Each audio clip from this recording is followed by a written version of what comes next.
আসসালামু আলাইকুম। আমি আজকে মেহমান আসবে, তো এর জন্য আজকে একটু রান্না বেশিই করতেছি। অনেক বেশি না, কিন্তু একটু বেশি আর কি। এখানে বানাইতেছি মুড়ির মশলা বানাবো ইনশাল্লাহ। আর এখানে যে ঘুগনি যেটা বানানোর জন্য যেটা ইয়ে করে, ওই যে চটপটির ডালটা ভিজাই রাখছি মুড়ির মশলার ভিতরে দেওয়ার জন্য আর কি। মুড়ি মাখানোতে যে ঘুগনিটা দেয় ওইটা বানাবো ইনশাল্লাহ। আলহামদুলিল্লাহ, ঝালমুড়ির মশলাটা হয়ে গেছে। এখন আমি বাটির ভিতরে, স্টিলের বাটির ভিতরে রেখে দিব।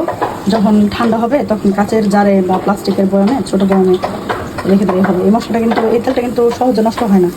বাইরে রেখেও দেখা যায় 3-4 মাস ভালো থাকে। আবার দেখা যায় নর্মাল ফ্রিজে রাখলেও কয়েক মাস ভালো থাকবে ইনশাল্লাহ। আমি ঝালমুড়ি মাখানোর জন্য এখানে একটা কাগজি লেবুর টুকরা কুচাই নিচ্ছি, এখানে ধনেপাতা, এখানে একটা কাঁচামরিচ, এখানে একটা পেঁয়াজ, এখানে শসা কুচি, ইচ্ছা করে টমেটো বা এগুলো দিতে পারেন, পুদিনা পাতা।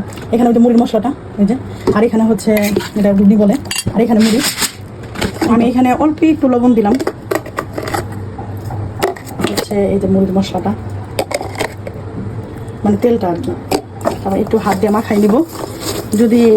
যদি মানে মশলাটা ভালো হয় তাহলে বাসার পাশে একটা ঝালমুড়ির দোকান দেব। আচ্ছা, কাস্টমার আমি সব, বিশেষ করে চা। এখন আমি মুড়ি দিয়ে দিব। এখন যে যেভাবে খায়, আমি 1 গামলা খামো, এর জন্য 1 গামলা দিচ্ছি। আপনারা 5 গামলা খেলে 5 গামলা মুড়ি দিবে, নির্ভর করে। এখানে আমি ঘুগনিটা দিয়ে দিলাম। এটা চটপটির ডাল যেটা, ওইটা সিদ্ধ করে দিচ্ছি।